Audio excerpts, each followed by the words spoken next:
Welcome to the Connection Podcast. I am Lauren Dry, also known as the Connection Catalyst. Connection and this podcast are deeply personal for me. As a driven professional, I found myself thriving in business but struggling at home. And it wasn't until one marriage breakdown and reset later that I discovered what really works to create connection in modern relationships using science, simplicity, and soul. That's how Rise into Regulation was born, our signature program that's now helping so many others finally find clarity and ease for good. We are so happy to be with you so that you can have what you need in connection, mind, body, and soul too. Hi, honey. Hey. Welcome to the podcast.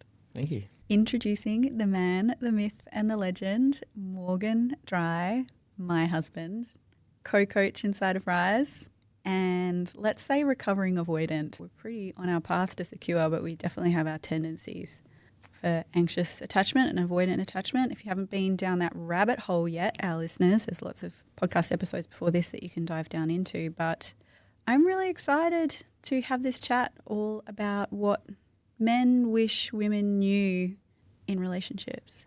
I think that you have the most beautiful perspective and we've been on such a great journey, and I think it's a gift what you have to share and your perspective and the way that you speak on things. Thanks for coming, honey. Thanks, babe. Love you. Hopefully I can add some value. One thing I would love to ask you to start off with is just as a general statement, is there something overall, if you were chatting and you just met one of my listeners and they're a woman and they are struggling in their relationship right now, maybe do I stay or do I go is front and center, and perhaps they actually are in a relationship with an avoidant and it all feels really overwhelming. Maybe they're not feeling heard or seen and they're feeling a little hopeless right now. Is there one thing that you'd start off as an introduction to them, maybe letting them know something that as a man you wish they knew about their husband, their co-parent, the men that they've been in a relationship with before that maybe this pattern feels familiar around? Oh, where to start? I guess there's so many little facets to it. I mean, if we go like early days, and also depends on where they're sitting in their relationship in terms of how much work they've done on themselves. But if I was like one bit of a standalone comment would be they want to understand you. They just struggle to understand you because we think a bit different and we don't quite maybe get the terminology of what I mean. But one sentence, if we to break it down, like we want to understand and we do care. But you need to help us do that. Yeah, that's tough as well because particularly in the anxious avoidant dance, you know, you've got one person feeling like they're putting everything in and the other one feeling overwhelmed and they've got that temptation to shut down because it's all too much. Yeah. But I think that's really powerful. It's not even that they have to do anything though, even if it's just giving us the space to have that growth ourselves and to start doing the work. Okay. If we don't have the space, we struggle to understand and we'll never will because we need that space to sort of start our own journey and start understanding everything. So for me, that was my journey. I like to bring it back to my own story. I'll say that through what I've learned through my own journey is that like I statements or bringing it back to myself, it's a lot of power in that and it drops a lot of the barriers. So yeah, I bring it back to my story and say for me, like I just needed the space to be able to start to understand who I am, and then I can feel safe and secure to understand and feel curious about what you need. But yeah, it's a tricky one because you want that instant understanding, but it's hard to get it instantly and do the work. So yeah. What do you feel like is the difference between giving your partner space when things are really hard and maybe there's a lot of resentment and almost enabling those avoidant tendencies to just feel overwhelmed and shut down and just try and fix and push through and just make everything okay? It's not a sense of just ignoring them and pushing them away. I think for me it was a case of like, hey, I understand you've got stuff going on too, but I would like you to deal with it and I'm going to give you the space to do that. Even in our instance, for me it was actually funny because it was at that point where if we go back to the very early days, like, well, I think you just had enough and you're like, well, I'm done being your mum. I'm not your mum. I'm your partner. I'm your wife. So it's that sort of like, I'm finished treating you like a child. It's your life. You got to step up and figure out what's going on with you because I'm not going to try and fix you anymore. And we didn't even realize that we were doing that either at the time. No. And I was feeling really, really resentful because I'm like, I felt like your mother.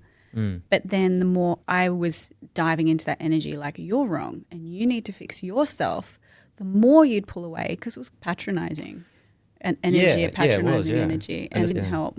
And it actually forced me to not forced me, but actually made me take a step back and put my walls up even further sometimes because I felt like I was being attacked. I felt like I wasn't good enough, which down the track I realised that's part of what was causing a lot of issues in our relationship was the fact that I had that limiting belief of I'm not worthy of love. So by you coming and telling me that I'm not doing things right and I need to do this better, it's like the information, you were giving it to me, but I couldn't see it because I was blinded by my own walls because I was feeling insecure about the fact that I was good enough for this relationship. I guess that was where it came down to. It's like hard to understand that at the time, and I didn't until I started talking about some of the stuff that was going on with other men, starting to reach out in that way. Do you know what I noticed is the first time when you said what really helped was you came to me and said, I don't want to have this dynamic anymore. I am going to work on myself. I think that you would be happier if you did something for yourself, but I'm going to focus on me now. I'm going to take the focus off on you. And that I am going to be in a healthy relationship where this is possible, and I hope you join me, but if you don't, I have to go on this direction. When you first said that, you were saying exactly what you mentioned before, which was I statements. And I think they are really scary. I statements are really scary when things are hard in a relationship because it feels vulnerable. It feels like if I tell you how I feel, I have had enough, I'm sad, I'm sorry, I'm overwhelmed, I don't want to be your mother, then what happens, I think I would never used to be ready to say it that way because I felt like if I was talking about myself and my feelings, I'd be giving you ammunition. But what would you say to maybe a woman who's used to saying, you didn't do this, you don't listen to me, you don't care, you know, your behaviour shows this. If you are speaking to a woman who wants to know how can I speak in a way that can help me, that can help him, but breaks that enmeshment pattern, what would you say to her? Yeah, I mean, bring it back to like you said, my story, but like I would get defensive about those sort of statements when you were bringing them up because I felt like I had to justify my actions in terms of I'd already felt if I'd done something or I'd messed up, I'd already felt pretty shit about it and I didn't really need that reinforcement of like the 10th time to you telling me that I'd fucked up, you know, like, sorry, excuse the French, but that's just how it was. And so I'd put the walls up or I'd get defensive and then my ears, I'm not actually listening to how you're feeling. Instead of listening to what you're saying, I'm actually thinking, how can I fix this? Because as a man, we want to fix things. And that's the biggest thing. So logically, it doesn't make sense. But for men, once we start having issues thrown at us, we want to logically think through them and go, that's an easy fix. We just got to do this or just got to do this. So how to break that enmeshment? I don't know. It was a lot of trial and error. But the biggest thing is softening. I guess letting go. I've said to a few people. I'm curious. Probably one of the most common questions that we get from couples, from women, from men is actually around intimacy.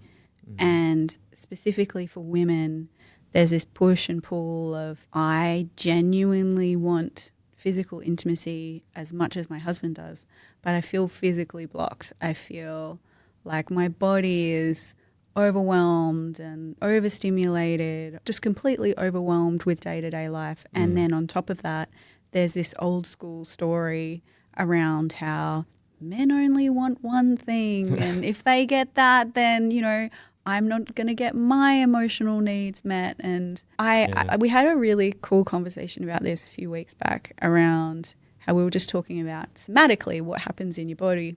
And the conversation we were having was what happens in your body where, you know, that desire goes down for you when you're overwhelmed, when you're stressed, when you're upset, you know, what happens? And we had this cool conversation where I got to say, like physically from a somatic perspective for women, it's like the house is on fire and the house is on fire and you're trying to put out the fire in the kitchen, run and put out the fire in the bedroom, run and micromanage all these details in your brain, and then someone comes up and wants to give you a hug. So somatically, that's the experience. But I'm curious, what happens and what is the experience for men being on the receiving end of maybe feeling rejected or feeling like their wives don't care when that intimacy, that physical intimacy feels really, really hard, or maybe even the same angle if it feels difficult to physically connect. Yeah. What do you think women should know, or what do men wish women knew about physical intimacy and how important that is for men, and what men wish their wives knew? It's a long question. Just think about that for a second. But no, always time for a hug though, even if the house is on fire. I don't know, yeah, it's a tricky one because everyone's different, obviously, and everyone has different, like, from my understanding, I'm not an expert in it, but different levels of wanting intimacy and different times of their lives and all that sort of stuff. Yeah, I mean, we definitely operate on a different sort of level in that sense. So I, as a man, I would say that I actually feel like I want to be more vulnerable and open with you if we are having that intimate sort of connection. And it just comes with feeling safe and secure in that relationship, though, like knowing that things feel like there's some love there, and that there's like a softening of my heart so that I can open up to you about stuff that I want to talk about. That's always nice. When saying that, as a man, I didn't understand like even a quarter of the stuff that you were just talking about before, about how in order for the intimacy to be there, there was certain things that had to be checked off the list. It sounds a bit crude, but there had to be, and everyone has different things, but there has to be time spent together. There has to be a connection on a mental level as well. There has to be a feeling of safe and secureness for yourself. There has to be, I guess, a time where the house, it doesn't feel like it's on fire and you're having to run around. Like, you got to set aside that time. And there's a lot of ways to go about it. It doesn't necessarily have to be continuous date nights. You can, whatever it is. But for me, like, understanding that was hard. I didn't get it because, I just thought sex is sex, and it's like, all right, cool. We can have sex. If we love each other, we'll have a lot of sex. I would like a lot of sex, but if I felt like I was being rejected, then it was like, maybe she doesn't want to have sex. Maybe it's a case of, maybe she doesn't love me anymore, and you start spiraling into this sort of doom loop. It's like, why does she not want to do that? And then that, for me, like, that insecurity comes in, and then I don't want to open up even more because I'm feeling like, like I've already just put myself out there and I've been rejected. Maybe it's not safe to open up that conversation. I'm just gonna roll over and do some work or whatever, whatever it might be. I don't know. It's just there's so many different ways, and over the years, I guess you understand it a bit more. But it comes from an understanding of why different people feel like ready to drop into that sort of connection space, I suppose. So, how do you think maybe a woman who is listening to this would be able to start having maybe some conversations that help both the husband and the wife feel like they can come a bit more on the same page with intimacy? Yeah. Oh, that's a massive one. So really clear, like, whether it's, let's say, for example, that in order for her to say that she's in a space where she's happy to become intimate, it's a case of working out, she has to communicate to him, because he doesn't understand that the fact that when you say, I want to feel safe and secure, but you have to get a bit more specific. It has to be a bit more, I feel safe and secure when this and this are happening, and that's when it really helps me to become a bit more open to those sort of suggestions. But there's always going to be this spark and this sort of stuff, and I guess you got to have the few of those impromptu like times. But it's a case of that regular connection that a lot of men want, and like however many times a week or a month or whatever it is, like it has to be a case of understanding the areas that need to be sorted out before that's even like really looking, I guess, like it's going to be the right sort of time for her. Yeah. Is it funny? Is it funny as a concept, as a man, realizing that the dishes and having a clear kitchen bench is for women a form of foreplay? It doesn't make any sense at all to me, but it just is what it is. I guess it's a case of you can fight it and be like, oh, well, like, why does that matter? Or you can just accept the fact that's just part of what it has to be. And that there's so many different things for different women. Like, it might be a case of they don't care about the dishes being clean, but it might be something, the fact that they want the man to step up and organise something, or it might be whatever it is. But those sort of things where they feel like they're not having to drag their husband from in life, I guess. Like maybe they want the husband to step up and actually go, you know what, I'm going to take control, and we've both got to and put some plans in place so that we're got some time together to have that. But yeah, it's a case of, everyone's different, but they need to clearly communicate. It's a hard conversation to have, but otherwise you just keep going through, and honestly, like as a man, you just don't understand what they're talking about until it's clearly laid out, black and white. This is the sort of stuff that I'm talking about. Like, I'm not trying to be patronising or anything, but this is just in case you didn't quite understand what I meant. And I think for women, it's really important to know what that means. Like, I didn't realise how much resentment would come up in my body if I had to fight about the dishes. And I know that sounds like, for someone who, as a man who would be listening and being like, what do the dishes have to do with intimacy? But until I could make that link and be like, this is actually a signal of safety, and anyone who hasn't listened to the ick episode on the podcast yet, this is a really, really good time to jump over and listen to it. But I had to understand that about myself first before I could expect you to understand it. I had to have a very clear understanding of the things that would allow my body to feel safe, even if they seemed ridiculous and non-important. Just being able to say, okay, well, if this is something little that can happen, it helps me to feel like I can down-regulate, and then I feel able to connect with you. So that's important. Yeah, it's until it was actually communicated to me. It could be any of 110 things. So it has to be. Specific. But I don't know. Yeah, I don't know if you knew that all along. Obviously, you just had to figure that out as you went. But same with me, I guess. It's like there's certain things that didn't make sense early on, but now make 100% sense but it wasn't until I did a bit of the work and talked about it and actually started understanding some of the lingo, and because that's one of the biggest things, I guess, if we're going to go back and take a few steps. Like early, we'd have arguments and these big conversations, and you'd be talking about all this, I'm going to say technical language, but it wasn't technical, emotional language we call it. And I just, as hard as I tried, I just didn't understand what you're talking about. And I was literally like, I wish I understood what you're talking about, and I'm listening and I'm hearing the words coming out of your mouth, but it's not resonating with me. It's not, I'm not actually able to pick up your terminology because I don't understand the terminology. I don't understand half the words you're talking about. So, I mean, with us, you were light years ahead of me because that was your field, and you were like, it wasn't until I started actually start listening to some podcasts, and even just like listening to other people talk the same term, and you start picking up and what certain terminology means as a man. Then I was like, oh, that's clicks now. Oh, now I've actually understand what those conversations were about, and now I actually understand what you need from me a lot more. Yeah. So it's unfortunately there's no like silver bullet. It's like you got to start. You got to start doing the work, and it's not instant, but it's like as soon as you start doing the work, the closer and the sooner you get to understanding how you feel, so that I can understand you better, which means that we can have those conversations about the intimacy, and you can explain to me exactly what you need to be able to feel safe and secure in your body. Yeah, absolutely. Yeah. Took a while. You got there, babe. All right. I wanted to ask you an avoidant question. So thinking if you're a guy and you don't even know that you're in an avoidant pattern yet, but you know that there are times where it all feels too much and you shut down and you go quiet and you say to your partner everything's fine and you're just pushing on. What do you, as speaking in an avoidant space, what would an avoidant wish that their partner knew was happening for them?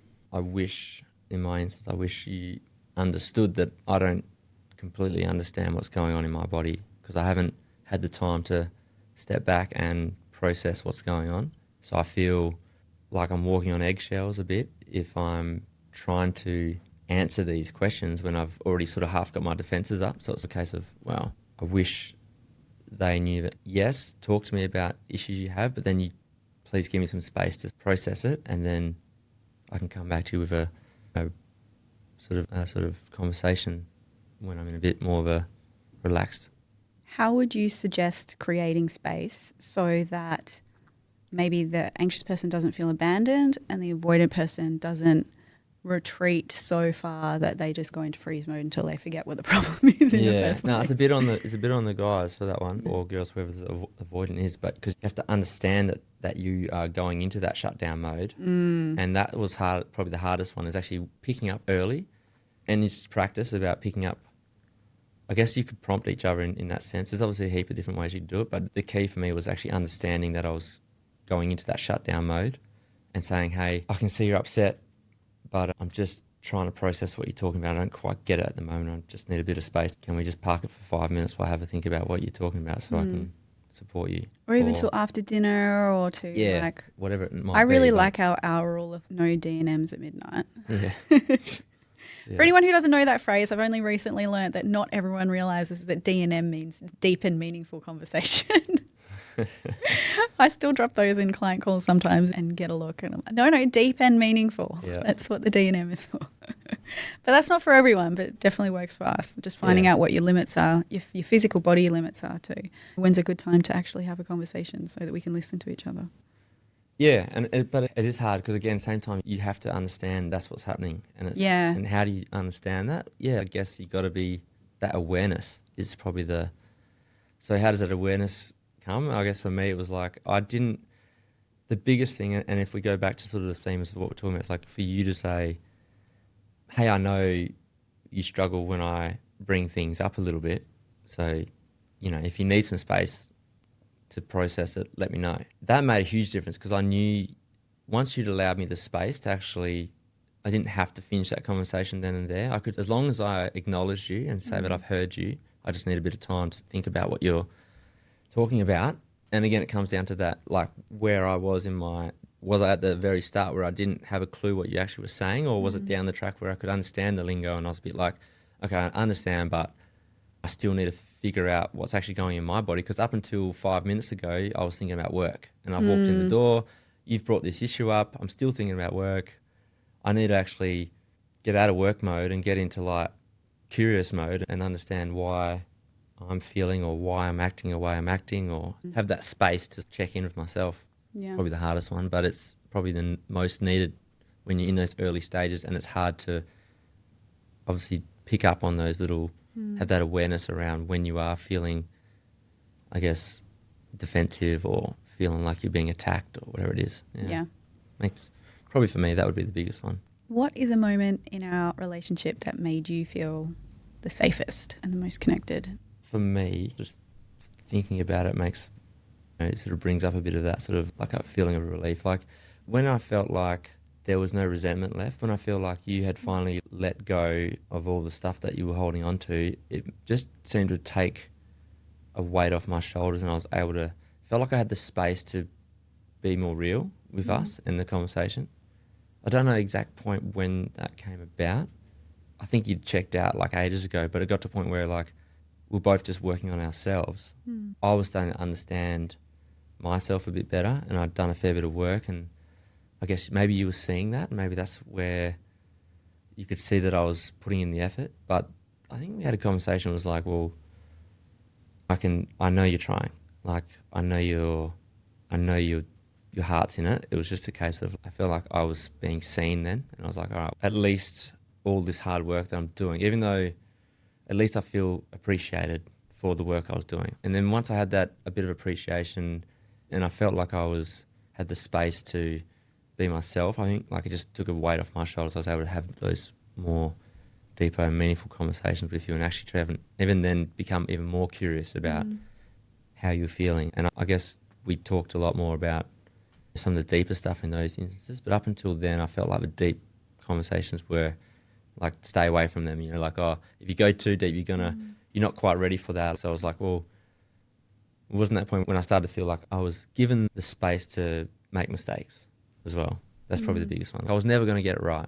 And I think it was a couple of times where I've been pretty chopped up about, like, I'm actually trying my hardest here, and you still were frustrated. And I was like, well, I'm still trying my hardest here, but at least if there's an acknowledgement that you can see I'm trying, I felt like I was seen and I was actually valued in a relationship, not just hanging off to the side and waiting to be cut loose. Thanks, honey.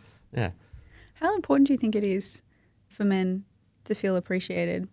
Oh, it's huge. Do you think it's really dismissed and not spoken of enough about how women need to feel loved but men need to feel appreciated?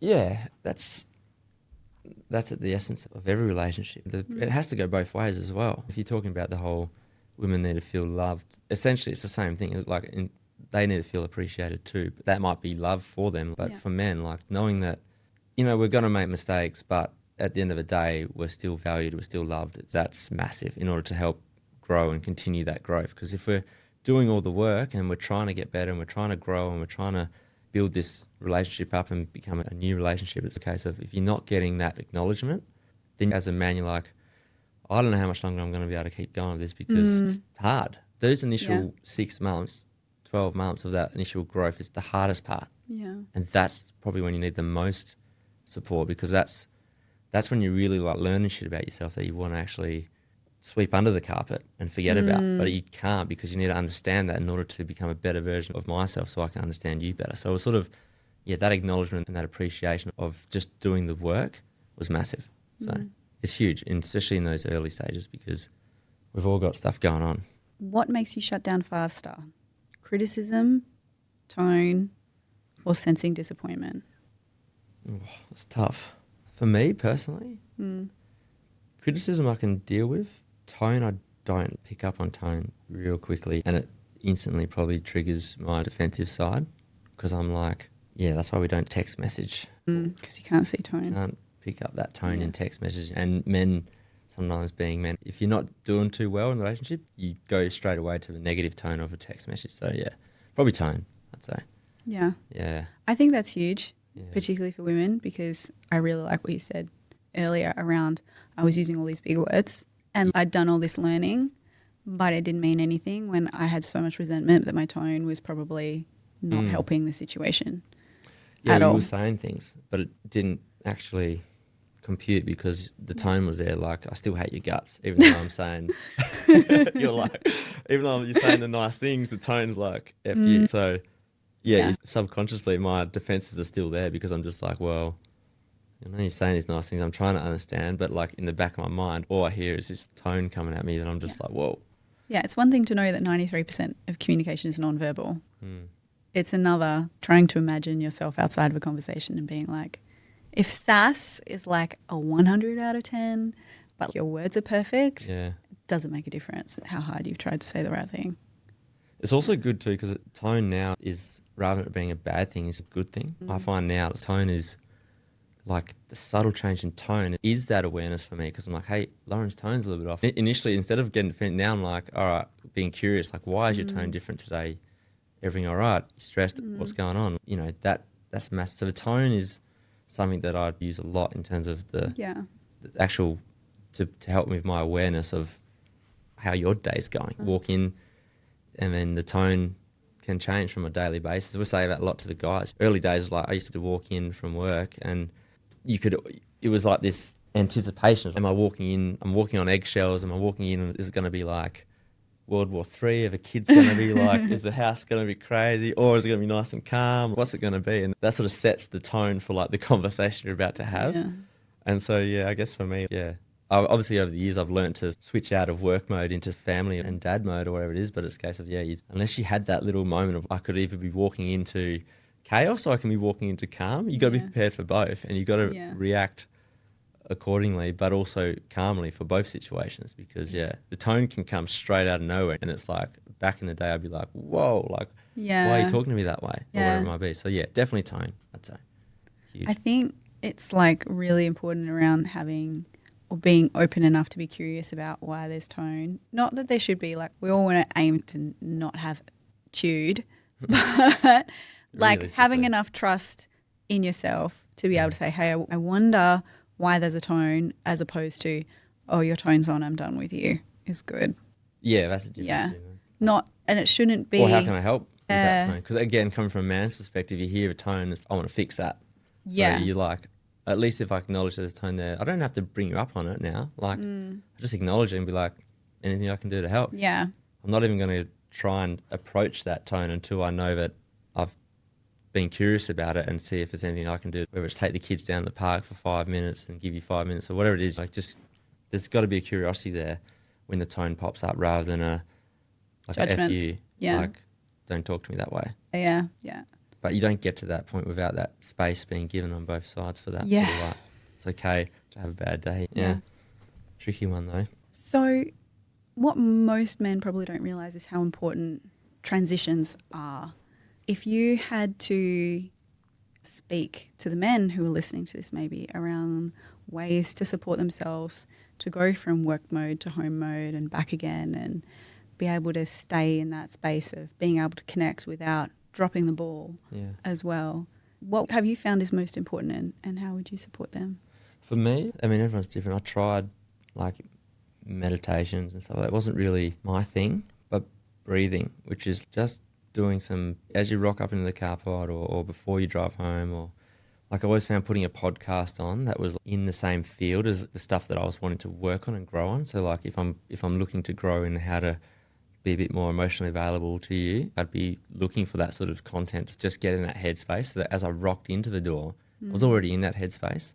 But if I didn't have time for that, at the very least, one of the biggest things, and it becomes a bit more of a habit of like, after you do it a little while, it would just become a little bit automatic. But early, when I was really just focused and hyper-focused on making sure, and we're talking about that, walking on eggshells, you know, it was that sort of period where like I didn't know what I was coming into. It was like breath work. So just getting some oxygen in and like just really deep breaths into the chest, into the belly, holding it, slowing down. And it just found like, we do it before every men's circle, but it just slows your nervous system down. It actually allows you to just not come in at 100 miles an hour. That was, for me, that's it. That's all I really need to do. And it's super simple, and it's just, for whatever reason, just calms your farm. So it's good. Good. That's what I'll do. What is one thing men wish they could say in a relationship, but they worry about saying it out loud out of fear that they could hurt the other person or damage the relationship? That's a big one. It's not necessarily a thing they could say, but like what they can do. So I, for years, thought that if I just done a bit more tidying, or if I just done the extra bit of washing, or if I just, you know, just done this extra little thing or bought flowers, whatever, that would make you happy and that would create like a nice relationship. But even to the point where it's, I'll just take the kids, whatever it might be. But one thing that I think, in bringing it back to that question, is like a case of where men don't actually honour themselves in understanding what they need in order to be able to show up for their wife, kids, partner, whoever it might be, because, and it comes up all the time, and it's one of our sort of core things that we chat about, is until you're looking after yourself, mind, body, and sort of, and self, like, you're not able to really show up and look after the other relationships in your life. To ask for your own time and space was probably one of the hardest things. I felt guilty about, can I ask Lauren, I won't go for a surf this weekend because we've got a few things on and I want to try and make sure the house is tidy before we leave on Sunday, whatever it might be. But the house can wait. If I need a surf because I just need it to get back to nature, and actually then I can come back into that house. And you've probably understood and noticed a few times where it's like, I come back a different guy when I've gone for a surf, or I've gone for a walk, or gone for the gym, or whatever it might be. Whatever you do to honour yourself and actually give yourself that time to clear your head so that you can keep your body sharp, keep your mind sharp, whatever it is. It just feels hard to ask for those things because you feel like you're already, and especially like times where we'd have an argument and I was like, felt like I was already in the shit, when realistically, if I look back now, I go, what I really should have done is said, hey, I really just need some time to clear my head. And can we have this conversation later? But also on top of that, like in order for that to happen, I might try to go for a surf on Sunday, is that fine? And you'd be like, you never once said no. And that was where there was always this thing where I was like, I wonder if she's going to say no or not. But I felt guilty about it. So that would be the biggest thing. But you got to make sure we're allowing the time for ourselves as men to do the things that we need to do so that we can look after ourselves, which in turn we can then look after the partners and kids. Yeah. Because there's no point just like continuing on and doing all the stuff that you're going to feel resentful about when realistically what you need is just follow your heart and do what's best for you so you can show up better. Yeah. So it's probably the biggest thing, I'd say. Yeah. For all of the guests on the Connection podcast, we asked them to leave a question for the next guest, not knowing who that next guest is going to be. Right. And so our last guest left a question for you, and they asked, if you had one piece of wisdom to leave to the next generation, what would it be? I would say you're not alone. The amount of times that we've been through and talked about things, and this goes for all aspects of life, and just the fact that you're not alone. There's always someone who's gone through or has been through or is come out the other side of the same things that you're going through. It might not be exactly the same, but there's always someone who's been through something similar, and there's lessons to be learned from that. So, yeah, make sure that you're reaching out and asking for help if you need it. But that's one of my biggest things that I'm focusing on at the moment, is like just asking for help and reaching out to other people and making sure that you're checking in and with yourself and see if other people have been through the same thing. But yeah, you're not alone. I'd also like to ask you, what question would you like to leave the next guest on the Connection podcast? How do you show up for yourself, and when was the last time you put some time aside for you and your growth? Morgan Dry, I would like to ask you, how do you show up for yourself, and when was the last time you set time aside for your growth? So luckily enough, through the Rise Men's group every fortnight, we show up for ourselves on a regular basis, which is huge and has been massive and instrumental for my growth early on with my own men's circle. But yeah, that's how I show up for myself at least every fortnight. And yeah, there's growth in that every fortnight. So yeah, I go away and I come out, you always come away with a few nuggets. And that's where, yeah, for me it's massive. So I'm really passionate about that. And that's where I talk about that a lot with the guys. And just, it seems a bit like woo-woo as a man, like initially when you come into these things, but the amount of times I've come out of those sessions with just like some clarity of things I need to do and things I need to work on, and that's just, yeah, it's just been instrumental. So yeah, that's growth for me. Is I don't really see it as like a putting it aside, it's like a continuous thing. So always trying to pick up on things, and I guess I put it aside every fortnight if that's the answer. So thanks, babe. No worries, it's been fun. We'll have to go around too. Yeah. Yeah, it's one of those things where we could go on for hours about certain topics and to get sidetracked, but yeah, I feel like we got a few nuggets in there maybe. Yeah, I think we have.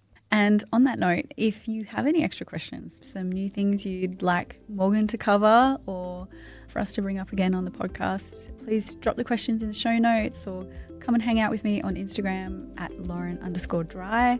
Especially if anything has come up for you and you have some questions you'd like to dive a bit deeper, I would love to chat with you. Come and join me in the DMs, and I cannot wait to be with you again soon. Thanks for being here. Big love.